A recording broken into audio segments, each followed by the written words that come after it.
Thank you for ordering your blood drop test kit, also known as a mycotoxic oxidative stress blood observation. My name is Rosemary Montgomery, and I am a certified natural health practitioner. I'm also a blood health microscopist. By taking a single drop of blood from your fingertip and analyzing it under a high-powered microscope, I'm able to help you to identify the condition of your red blood cells, white blood cells, plasma, anything in between that may be out of the norm, that may be causing some sort of disruption in your health, and teach you what foods and toxins that you may be taking into your body that may be causing some of that distress. And by making some tweaks to your diet, you'll be on your way to your first steps in getting your health back in control.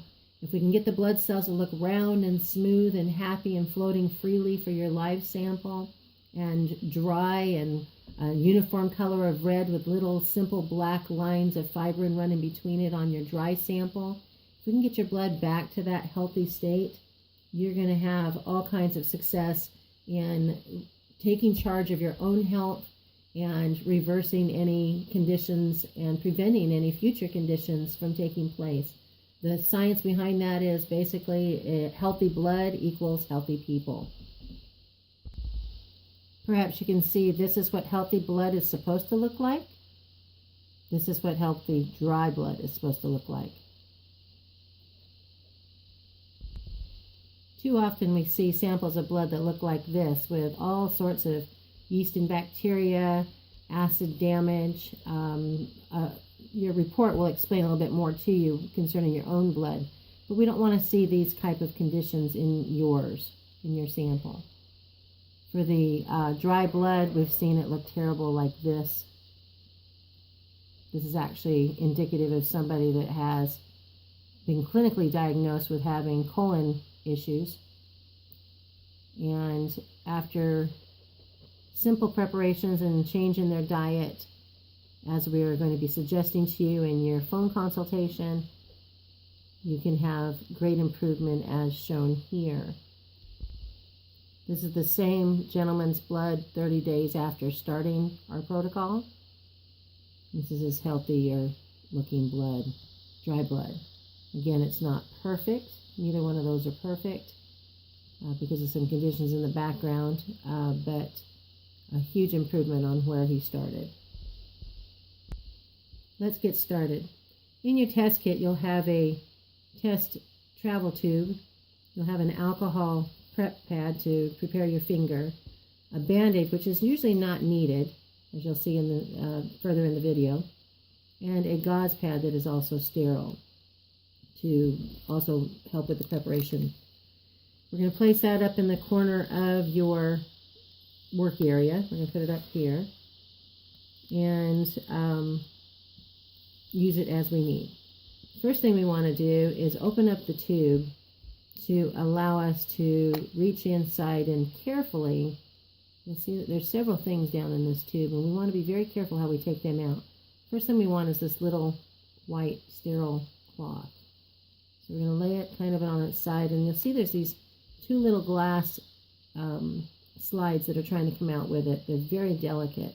If they come out, that's fine. We just don't want to have them too far from the surface because they can break very easily. So I'm going to set this down here for a second.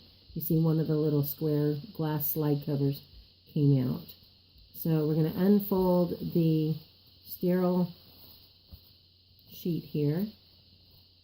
And it actually opens up twice as wide, and I'll show you why that's important in a little bit. So we're going to put this here. We're going to gently pick up this little square, and always touch the glasses only on the edges. I'm going to place it onto the slide, the paper here, the sterile paper, over to the edge. And there's another one in there, so we want to get it out. So kind of tip gently and let it just kind of come out. Oh, looks like everything wants to come out at the same time, which is fine. Again, holding it by the side. Go ahead and place these other two slides off to the edge here. And we still don't have that second little square out. We have the blue needle. So we're going to just keep dumping. Maybe tap it. It wants to stay in there. Reach in and give it a little push. This doesn't want to come out, does it? It got itself stuck in there nice and good. Oh, here it's loose. All right, there it goes. These can break very easily, so you have to remember just exactly how thin these little squares are, so just be very careful with them. You're only going to need one of them, but I send two because they can break so easily. I don't want you to feel like you can't do the test because one of them broke in transit or while you were trying to get it out of the box, like that one there that wanted to come out and not play nicely. So the next thing we're going to do is we're going to get our gauze pad open so that we can access it. So we're going to open the gauze pad and we're going to reach in and just pull it out and lay it to the side. And then we're going to take our alcohol pad and we're going to clean the middle finger of the opposite hand that we are used to using. So if you're left-handed, I want you to prepare the right middle finger. If you're right-handed, I want you to prepare the left middle finger. And so basically, I'm right-handed, so I'm going to use my left finger here. And this video is going to be upside down because I'm filming it upside down for you. But I'm going to clean with the alcohol the edge and the tips of this finger very good. And then I'm going to let it air dry. Please do not blow it. You'll notice on the instructions that it says that if you blow your fingertip that you have to start over. So don't blow it. We don't want the germs from your mouth to go onto your fingertip. We want to keep that very sterile. Then we're going to pick up the needle, and with our fingers that we haven't cleaned down here specifically, and of course our hands are clean before we started this whole test. That's a given. I'm going to take the cap off, set it to the side, and then we're going to hold the needle. Now this is not fun for me any more than it's fun for you. Some people really have an aversion to poking themselves with a needle. Here in the office, I use a tool that actually just, you push a button and it goes right in, like a diabetic type prick. If you have access to something like that, you're more than welcome to use that type of a tool. I'm trying to get a beadlet of blood onto the tip of your finger here. But because we're mailing this to the mail, I'd have to charge a whole lot more money in order to send you one of those little shooter guns, I guess you could call them. So we're basically going to just put the needle right here on the side of the finger. Now, if you put it on the side of the finger versus the tip of the finger, it does not hurt as long.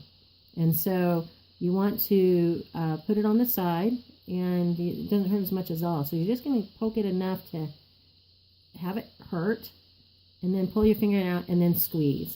Do you see that? Easy enough. I'm going to squeeze out just a little bit here. And then we're going to get a nice little beadlet of it out here and take the gauze pad that we pulled out and wipe that one off. We wasted an entire drop of blood just to get a pure sample. And then we're going to squeeze it again before it forgets that it wants to give us some. If you wait too long, you'll have to poke your finger again if you can't get a droplet out. Then we're going to take one of these little squares. I'm going to take the one that we didn't have to reach in and pull out with our fingertips. Holding it from the side, I'm going to place it just above. You see where I'm just barely going above it, and just above that bubble. I'm not going to sham it down on there, or shove it down on there. I'm going to just barely go above it, and it's going to literally just jump up onto my slide. See, I got a little teeny tiny drop right there. And then I'm going to place it on the center of one of the slides, and when you drop it, it's going to splash a little bit. You can have to maybe tap it around on the side just a little bit to keep it from falling off in transit. You'll have a little blood stain there. Notice we still have some blood here on our fingertip. Now this has been sitting here spinning in the centrifugal force of the earth while we've been doing this other portion of the test. And now we want to take the second slide and holding it by the tip of the frosted end. Notice there's a frosted end here that you can touch freely. And I'm going to tip it upside down. And then I'm going to start at the end and I'm going to tap down 8 times. So I'm going to go 1, 2, 3, 4, 5, 6, 7, 8. Now notice, as we flip that back over, that the droplets of blood got more faded as you went down. The first one's going to be very thick, and then it goes from thick to thin. There's several reasons why we do it this way. It's kind of like slicing layers of the sample for us to view, and it can give us a time frame or a timeline of conditions of your blood. And through the research that we have, the first drop and the last drop will often be indicative of something that's going on currently. in your health condition, and the ones in the middle can be indicative of historical or previous or longer range type situations.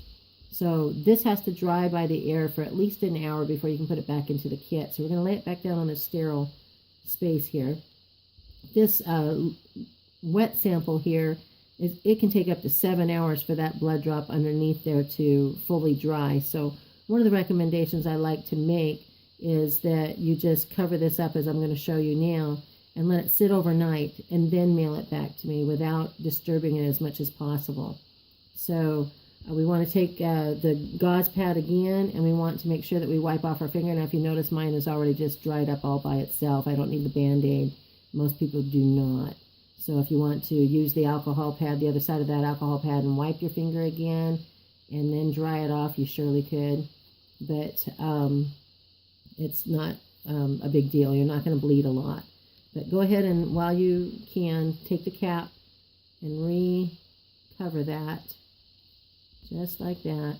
And then this needs to be thrown away so that nobody can get a hold of it. I have a red hazard box here. You can wrap it in several layers of tissue paper and bury it down into the garbage can if you'd like. We just don't want anybody else to get a hold of that. And this extra little glass slide, we don't need that anymore, so we can put that with it. And our trash over here with the alcohol prep covers as well can all be thrown out together. Maybe you can stick it inside of the needle inside of the alcohol pouch like this.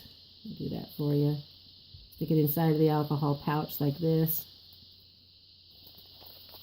This is kind of a neat little way to do it. And then tuck that inside of our gauze pouch like this and throw it all away together. Okay. Now we don't want we want to cover this up so dust does not get on it. So we unfolded this earlier. If you remember, we still have another half of this sheet that we unfolded.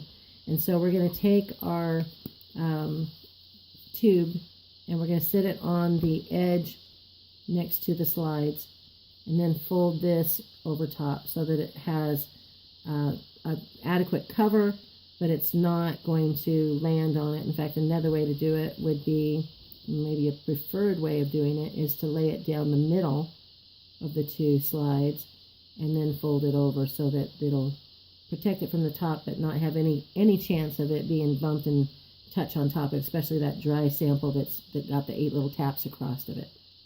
Okay?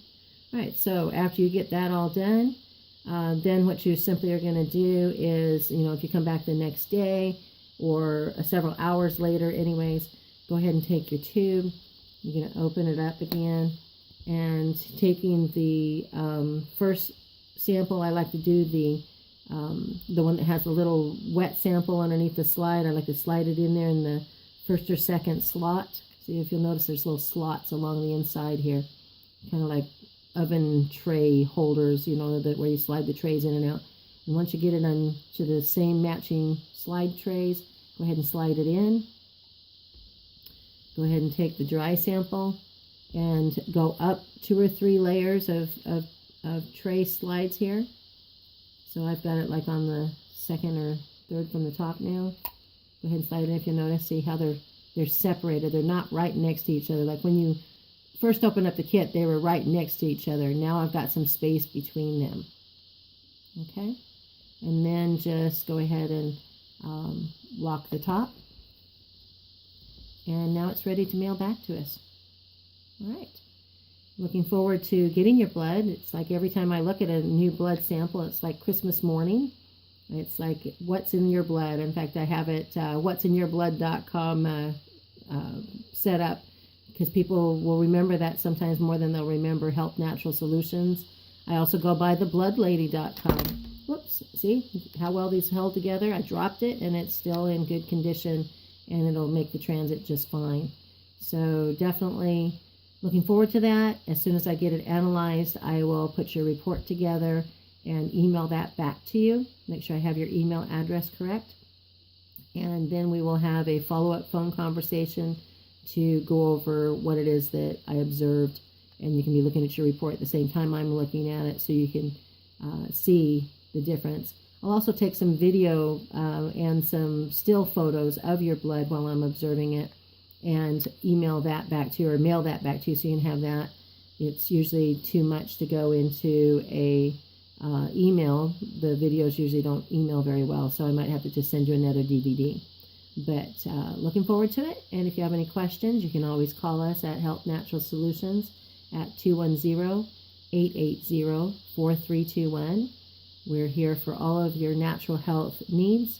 And we also have All Water, which is an affordable alkaline, antioxidant, hydrogen, oxygen-rich water company. And we can get you some of the most affordable, delicious tasting, body strengthening water that you can get here on the planet. So we actually have 3 of our own patents on a design that is specifically created for apartments, rental homes, condos, RVs, things where landlords don't allow water treatment to be added to their buildings or their properties.